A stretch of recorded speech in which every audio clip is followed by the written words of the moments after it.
अस्सलाम वालेकुम रहमतुल्लाह। रहबर माइनॉरिटी फाउंडेशन के बारे में हमने बताया था कि यहाँ नीट और JEE की तैयारी कराई जाएगी। आप लोगों ने बड़ी तादाद में इसके लिए फॉर्म भर दिया है।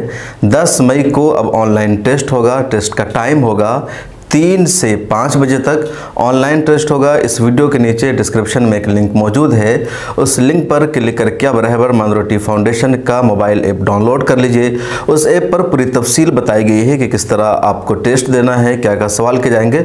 तो उस ऐप पर पूरी तफसील बताई गई है। रहबर माइनॉरिटी फाउंडेशन की तरफ से आप लोगों को फ़ोन भी किया जा रहा है। जितने लोगों ने फॉर्म भरा था, तकरीबन 1000 से ज़्यादा बॉयज़ और गर्ल्स ने फॉर्म सबमिट किया है, तो उन सबको फ़ोन भी किया जा रहा है। अगर आपको फ़ोन नहीं आ सका है, आपको कोई जानकारी नहीं मिल सकी है, तो आप इस वीडियो को जानकारी समझिए।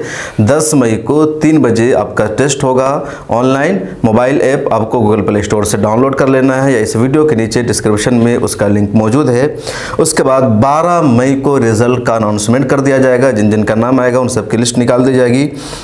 अगर आपका नाम आ गया है तो 14 से 20 मई के दरमियान रिपोर्टिंग होगी, यानी फिजिकली आपको अपने डॉक्यूमेंट्स लेकर के वहाँ जाना है, वहाँ आपका एडमिशन हो जाएगा। ये 14 से 20 मई के दौरान होगा। उसके बाद 21 मई को आप सबकी हाज़िरी लगाई जाएगी। फिर क्लास का आगाज़ हो जाएगा 22 मई से। तो जिन लोगों ने रहबर माइनॉरिटी फाउंडेशन का फॉर्म सबमिट किया था नीट और JEE की तैयारी के लिए, उन सब तक इस वीडियो को पहुँचा दीजिए कि अब 10 मई को सिर्फ 2 दिन बाकी रह गया 10 मई का आने में। तो 10 मई को इसका टेस्ट होगा 3 से 5 बजे। 12 मई को रिजल्ट का अनाउंसमेंट हो जाएगा और लिस्ट आ जाने के बाद, यानी अगर आपका नाम आ गया है तो 14 मई से रिपोर्टिंग शुरू हो जाएगी। इस वीडियो में इतनी जानकारी आपको देनी थी। एक अच्छा इदारा है। अगर आप लोगों ने अभी तक फॉर्म सबमिट नहीं किया है तो कर सकते हैं, हालांकि फॉर्म सबमिट होने के जो डेट है वो पूरा हो चुका है। इस वीडियो में इतना ही।